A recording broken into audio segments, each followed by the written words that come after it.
मध्य प्रदेश 2023 के चुनाव में कोई भी पार्टी प्रचार प्रसार में कोई कोर कसर नहीं छोड़ना चाहती है। इसी के चलते भिंड जिले में आज कांग्रेस पार्टी की आम सभा खंडा रोड पर आयोजित हुई, जिसमें राकेश चौधरी ने अपने कार्यकर्ताओं में खूब जोश भरा और उन्होंने भिंड की जनता को संदेश देते हुए कहा कि अब जमीनों पर अवैध कब्जे नहीं होने दूंगा और गुंडागर्दी भी नहीं पनपने दूंगा। जिन लोगों की जगह जेल में है उनको रोड पर नहीं घूमने दूंगा। आपने अब तक हमारा चैनल सब्सक्राइब नहीं किया है तो कर लें, वीडियो के अंत तक जरूर बने रहें, वीडियो अभी आगे है। गौरतलब है कि भिंड जिले में आज कांग्रेस पार्टी के NSUI के नेशनल कोऑर्डिनेटर कन्हैया कुमार सभा को संबोधित करने आए थे। इसमें कांग्रेस के प्रत्याशी राकेश चौधरी ने मंच को संबोधित करते हुए कहा कि अब हाथ जोड़कर काम चलने वाला नहीं है, गुंडे मवाली अब रोड पर नहीं जेल में होंगे। उन्होंने अपने कार्यकर्ताओं में जोश भरते हुए कहा कि अब जमीनों पर अवैध कब्जे नहीं होने देंगे और न ही गुंडागर्दी पनपने देंगे।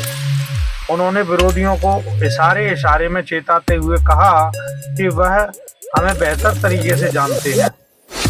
भाषा के अंत में वह मन से भावुक हो गए, लेकिन उन्होंने मंच से कहा कि वे भावुक नहीं हैं और वे बोले कि इस बूढ़े भाई को इस बात जताकर भोपाल पहुंचाओ। उन्होंने यह भी कहा कि भिंड की जनता ने हमें जान पहचान दी और यह मेरा आखिरी चुनाव है, फिर मैं पार्टी जो बताएगी वह काम करूंगा। आइए आपको सुनवाते हैं राकेश चौधरी ने और क्या कुछ कहा।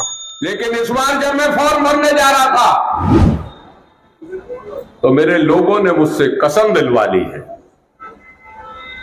कि अब की बार जो विरोध करेगा, जो गुंडागर्दी करेगा, जो 2 नंबर के काम करेगा, जैसे भिंड में ये मुस्तंडे क्यों बन गए लंबे चौड़े, नगर पालिका की ठेकेदारी से, रेत के अवैध धंधे से, गलत काम करने से, जिनका स्थान जेल में होना चाहिए था वो काली स्कॉर्पियो में घूम रहे मुस्तंडे बने बंदूक। मैंने वचन दे दिया है अपने कार्यकर्ताओं को, अपने भाइयों को कि इस भिंड से अगर इस बार विधानसभा का चुनाव जिताया कांग्रेस से, सरकार कांग्रेस की बनी, तो ये मुस्तंडे अजय पालदा जो पैदा हो गए हैं मोहन, इन सबको अपन ठिकाने लगा देंगे। ये मेरा वचन है आपसे। जिसकी जगह हवालात में होगी वो हवालात में जाएगा। अब अवैध कब्जे नहीं होने दूंगा, गुंडागर्दी से किसी का प्लॉट नहीं दबने दूंगा। मैं ऐलान करके कह रहा हूं कि वो चूहे बिल में घुस जाएं और अगर मुझे जरा भी खबर गलत मिल गई तो उनका अंजाम, और वो मुझे जानते भी है बेहतर तरीके से कि मैं क्या हूं। ये भाई नटराजन वाजपेयी और जो रामकिशोर भारद्वाज बैठे हैं, कॉलेज के जमाने से मैंने कभी किसी से डरना नहीं सीखा। बीच का एक दौर ऐसा आया, मैंने कहा शायद हाथ जोड़ के काम चले, लेकिन अब समझ में आ रहा है कि ये भूत काहे से नहीं मानेंगे। ये बातों से नहीं मानेंगे, ये भूत। तो आप तय मानिए कि जीवन के अस्ताचल की तरफ मेरा जीवन है। 62 वर्ष का हो जाऊंगा जनवरी में। मैं भावुकता से नहीं, मैं मन से कह रहा हूं कि मेरे विधानसभा का आखिरी चुनाव है। इसके बाद जो पार्टी काम देगी वो करूंगा। मुझे बहुत ज्यादा लालच नहीं है। मुझे जीवन में जो दिया भिंड वालों ने वो शख्सियत मेरी बना दी। मैं मध्य प्रदेश की विधानसभा में जहां रहता था वहां मेरा कद आपकी वजह से था। मेरी औलादें भी अगर राकेश चौधरी का नाम लेके भोपाल में जाएंगी तो कोई भी IAS, कोई भी नेता, कोई भी अधिकारी इज्जत के साथ उसको बिठा लेगा, क्योंकि मैंने नेक नियति से काम किया है।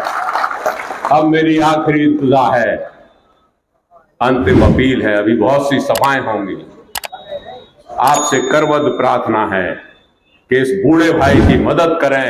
17 तारीख को हाथ के पंजे का बटन दबाकर कांग्रेस का परचम भिंड में फहराएं, मध्य प्रदेश में फहराएं और आगे आने वाले समय में दिल्ली की सत्ता में भी हम कांग्रेस को बिठा लें, राहुल गांधी को बिठा रहे हैं। जय हिंद, धन्यवाद।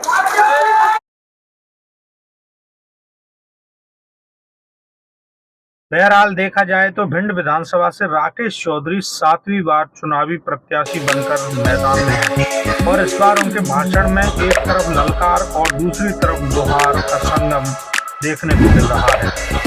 उससे अन्य प्रत्याशियों और जनता पर क्या प्रभाव पड़ता है, ये तो 3 दिसंबर को आने वाले चुनाव परिणाम ही बताएंगे। बाकी खबर के बारे में आपकी क्या राय है, आप हमें कमेंट करके जरूर बता सकते हैं। खबर आपको शेयर करने लायक लगे तो जरूर शेयर करें। आने वाली खबरों को लगातार प्राप्त करने के लिए चैनल को सब्सक्राइब करें और बेल आइकन को भी दबाएं। देखते रहें मुद्दे की बात। राम राम, दुआ सलाम, जय हिंद। मिलते हैं अगली खबर में।